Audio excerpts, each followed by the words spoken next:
Moist peanuts.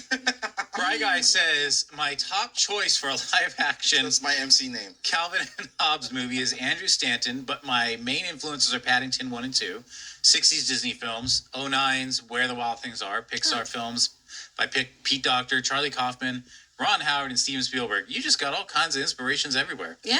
Where the Wild Listen, Things Andrew Stanton directing a live-action Calvin and Hobbes, that's inspired. But mentioning Paddington, I mean, can you imagine Paul King directing a live-action? First of all, I don't know that you really could do a live-action Calvin and Hobbes. I don't know that you can really bring that to life. Right. It's the greatest comic strip of all time. I love Calvin and Hobbes so much.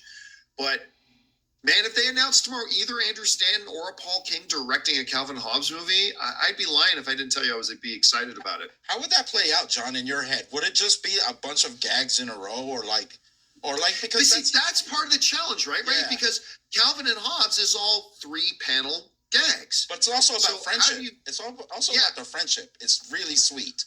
Well, it's also about life. I mean, that's the beautiful thing about it, right? It's so deep, and it's about life and all that kind of stuff. And there's still a lot of people don't know that, like, the characters themselves were named after theologians. Calvin and Hobbes were both named after theologians. And it's just so deep and warm and wonderful. It makes observations about life, and it would be so good. But you're right, Ray. It would be a real challenge because, I mean, what was his Spaceman Spiff? I mean, you could do a Spaceman Spiff. You could do like something like that. But whatever. It'd have to probably be a bunch of individual stories. Maybe 4 stories, kind of like the way they did Sin City, in a way that's like multiple different stories that are all kind of told in one. Yeah. So I don't know. It's a tough task.